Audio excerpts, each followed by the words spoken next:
चलिए मित्रों, अद्भुत कथा को आगे बढ़ाते हैं। अजी, आज सुबह सुबह शहर। रुक्मणी ने ठाकुर साहब से पूछा, शालिनी को आज स्कूल नहीं जाना क्या? ठाकुर ने रुक्मणी के सवाल का जवाब ना देकर दूसरा सवाल पूछ लिया। रुक्मणी ठाकुर से बात करना चाहती थी, परंतु समय कम था, अतः उसने ठाकुर को बता दिया कि शालिनी की तबीयत ठीक नहीं है। ठाकुर ने जैसा सुना कि शालिनी बीमार है, भागकर शालिनी के बेडरूम में पहुंचे। उनके पीछे रुक्मणी भी चली गई। ठाकुर ने देखा कि शालिनी गहरी नींद में सो रही है, तो ठिठक कर खड़े हो गए तथा प्रश्नवाचक नजरों से रुक्मणी को देखा। उठाना मत, देर से सोई है। क्या हुआ है शालिनी को? पेट में थोड़ा दर्द था, अभी ठीक है। रुक्मणी, तुम भी मुझे जगा दिया होता। तुम्हें मालूम है शालिनी का दुख मुझसे बर्दाश्त नहीं होता। मैं डॉक्टर को बुला लिया होता। घबराने की बात नहीं, आप शहर की तैयारी कीजिए, मैं थोड़ी देर में नाश्ता तैयार कर देती हूँ।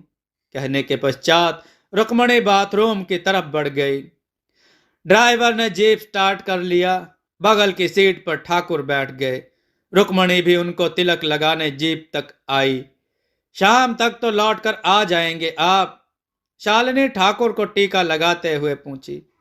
नहीं, मुझे 2-3 दिन लग जाएंगे आने में।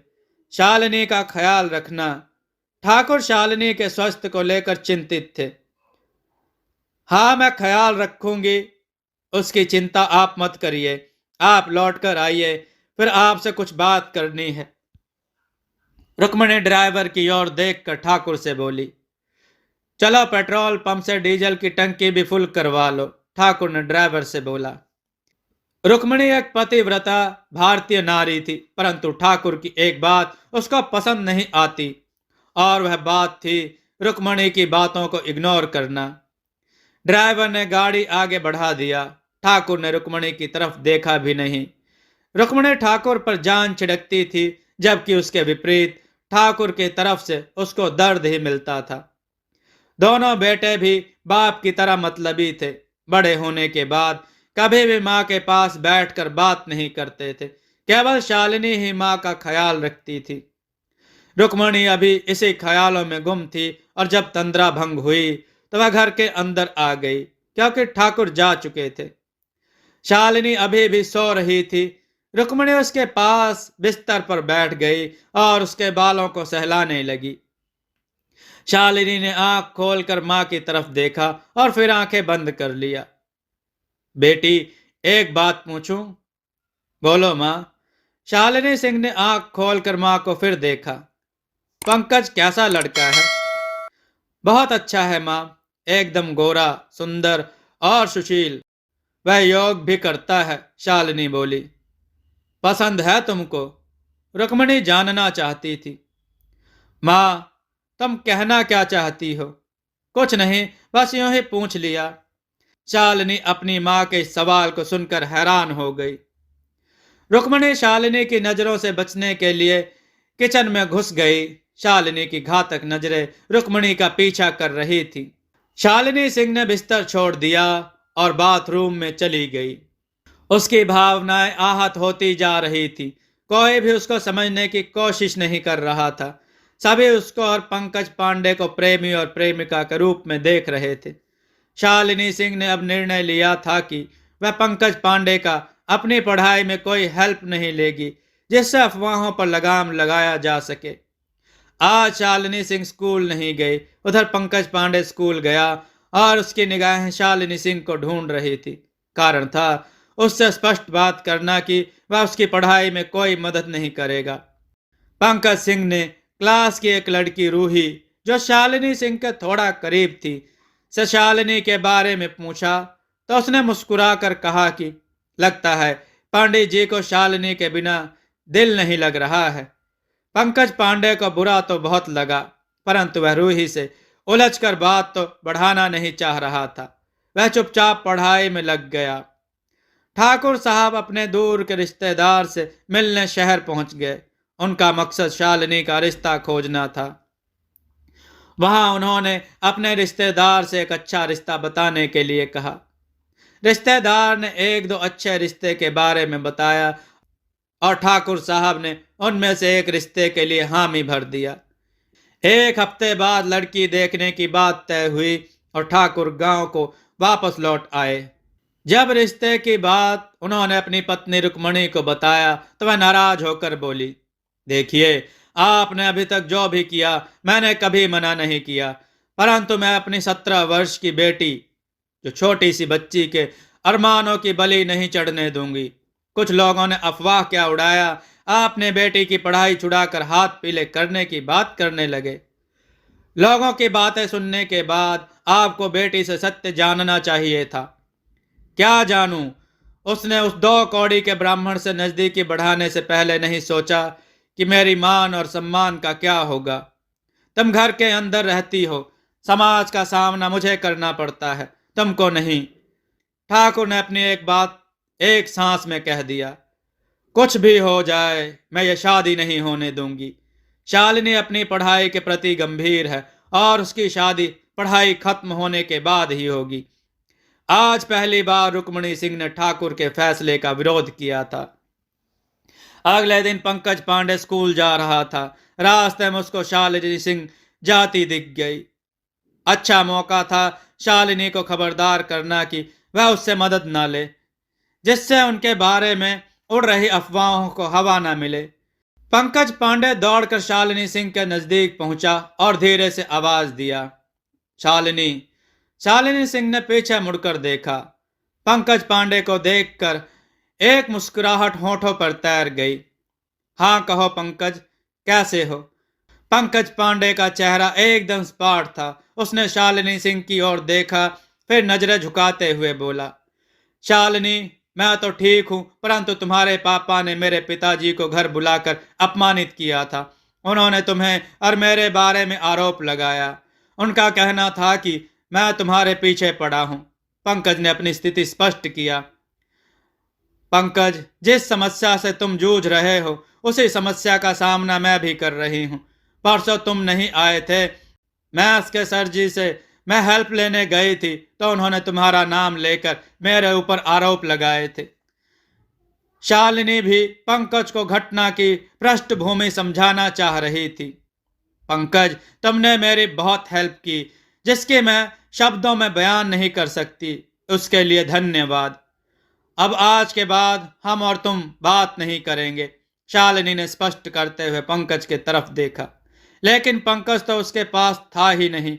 वह हैरान होकर चारों तरफ देखने लगी, लेकिन पंकज उसको दूर दूर तक नहीं दिखा। शालिनी को अजीब लगा कि पंकज उसके साथ चलते हुए गायब कहाँ हो गया। उसको कुछ ठीक नहीं लगा, क्योंकि पंकज असभ्य लड़का नहीं था जो उसकी बातें सुनाए बिना भाग जाता। शालिनी सिंह तेजी से पीछे की ओर भागी। शालिनी को पीछे की ओर जाने पर किसी के घसीटने का निशान जमीन पर दिखाई दिया। शालिनी के कान खड़े हो गए, क्योंकि पीछे जंगल का इलाका था। शालिनी सिंह ने बैग जमीन पर पटक दिया और भागते हुए जंगल की तरफ गई। उसको किसी के गूं गूं करने की आवाज सुनाई दी। शालिनी सिंह आवाज की ओर भागी। नजदीक पहुंचने पर उसके होश उड़ गए। उसका भाई पंकज का गला दबा रहा था और उसके पापा ने पंकज के दोनों हाथ पकड़ रखे थे। पंकज की आंखें उबल कर बाहर आ रही थी। वह अपने दोनों पैरों को जमीन पर पटक रहा था। बहुत दर्द में था वह। शालिनी सिंह से रहा नहीं गया और उसने भाई के हाथों में पंकज का गला छुड़ाने लगी, लेकिन भाई के ऊपर तो यमराज सवार था। उसके उंगलियों की पकड़ बढ़ती जा रही थी। शालिनी ने जब देखा कि पंकज मर जाएगा तो उसने भाई के ऊपर हाथों से हमला कर दिया, लेकिन उस हमले से कोई फर्क नहीं पड़ा। शालिनी के सामने तो पंकज ने दम तोड़ दिया। पंकज का शरीर अब शांत हो गया था। उसके मुंह और आंखों से खून निकलकर बहने लगा। जेब बाहर को लटक गई। शालिनी सिंह किसी पत्थर की मूर्ति जैसी जड़ हो गई। काटो तो खून नहीं। फिर बेहोश होकर किसी कटे वृक्ष जैसे जमीन पर गिर पड़ी। उसका कोई होश नहीं रहा। घड़ियाल ने 12 बजने का संकेत दिया। टन टन की आवाज सुनकर शालिनी सिंह को होश आया। होश आने पर उसने अपने आप को घर के बिस्तर पर पाया।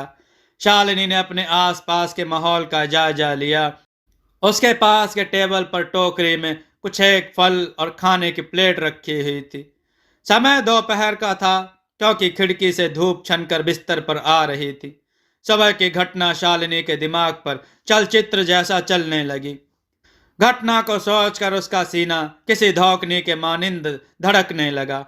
आखिरकार वह उठकर दरवाजे के पास पहुंची तो देखी कि दरवाजा बाहर से बंद है। उसने दरवाजे को धक्का मारा, लेकिन दरवाजा नहीं खुला। उसका दिल बैठने लगा। वह वापस बेड पर बैठ गई। उसके पिता और भाई के द्वारा किया गया हत्याकांड शर्मनाक और अमानवीय था। आखिर पंकज ने उन लोगों का क्या बिगाड़ा था जिन भाई और पिता पर वह गर्व करती थी? आज उन्हीं के कृत्य से वह बेहद आहत थी। शालिनी की आंखों से अश्रुधार बह निकली। वह इस घर में एक पल भी रुकना नहीं चाहती थी। वह उठी और पागलों की तरह दरवाजे को लात मारने लगी। कुछ देर बाद शालिनी के रूम का दरवाजा खुला और उसकी मां दरवाजे से अंदर दाखिल हुई। शालिनी ने नफरत से मुंह फेर लिया। रुक्मणी सिंह ने अंदर आते ही रूम का दरवाजा अंदर से बंद कर लिया और मध्यम गति से चलते हुए शालिनी के पास आकर बैठ गई और बोली, शालिनी, तुमने कुछ खाया नहीं? शालिनी ने रुक्मणी सिंह के प्रश्न का कोई उत्तर नहीं दिया। नाराज हो बेटी? मां ने प्यार से शालिनी के सिर पर हाथ रखा। मत बोलो अपने गंदे जुबान से मुझे बेटी। मुझे किसी भी गुनाहगार की बेटी नहीं बनना है। नफरत करती हूं तुम सभी से। शालिनी जोर से सिसकने लगी। बेटी, लेकिन मैंने कौन सा गुनाह किया है जिस पर तुम मुझसे नाराज हो? रुक्मणी ने अपनी सफाई देते हुए कहा। शालिनी विफर पड़ी। जुर्म करना और जुर्म को छुपाना दोनों बराबर का हिस्सेदारी है। लेकिन जुर्म क्या हुआ है? किसने किया है जुर्म? रुक्मणी सिंह हैरान होते हुए बोली। अच्छा, आप बहुत बढ़िया नाटक कर लेती हो श्रीमती रुक्मणी सिंह ठाकुर। इतना बड़ा कांड हो गया और आप अनजान बनने की कोशिश कर रही हैं। शालिनी ने व्यंग करते हुए मां को कहा। शालिनी, अपनी तहजीब मत भूलो। मां हूं तेरी, मर्यादा में रहते हुए अपनी बात कहो। मर्यादाहीन इंसान भी अब हमें मर्यादा में रहने की बात बता रहा है। मर्यादाहीन और कर्महीन इंसान हो तुम लोग। अब अपनी मर्यादा अपने पास रखो और मुझे जाने दो रुक्मणी सिंह। शालिनी सिंह की आंखें गुस्से और लगातार आंसू बहने के कारण सुर्ख लाल हो गई थी। शालिनी, तुम्हारी तबीयत तो ठीक है ना? आज ऐसी बहकी बहकी बातें क्यों कर रही हो?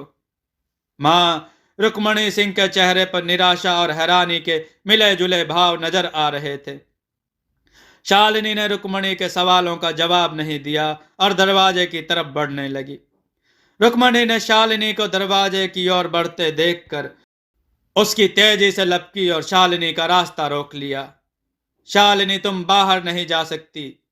रुक्मणी दरवाजे के सामने खड़ी होकर बोली। ओह, अब समझी। यदि मैं बाहर जाऊंगी तो तुम लोगों की पोल खुल जाएगी। मार दो मुझे भी तुम लोग। शालिनी सिंह चिल्लाने लगी। पागल हो क्या? तुमको हम क्यों मारेंगे? कोई अपने औलाद को मारता है क्या? रुक्मणी सिंह बोली। हाँ, अपने औलाद को नहीं मारोगे, लेकिन दूसरों की औलाद को मारना तुम लोगों के लिए बाएं हाथ का खेल है। सही बोली ना श्रीमती रुक्मणी सिंह? शालिनी क्रोध से थर थर कांप रही थी।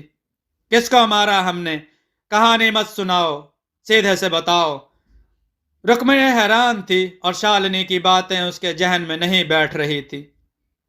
पंकज पांडे, शालिनी ने गंभीरता से सिसकते हुए कहा। पंकज पांडे की हत्या? किसने किया पंकज पांडे की हत्या? रुक्मणी चौंक कर बोली। अच्छा, अब यह भी हमको बताना पड़ेगा ठकुराइन। पंकज के मर्डर के बाद मेरे रूम का दरवाजा बंद कर दिया और पूछती हो हत्या किसने किया?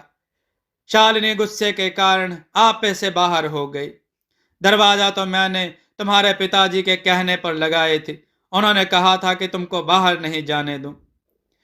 क्या बोला था उन्होंने तुमको?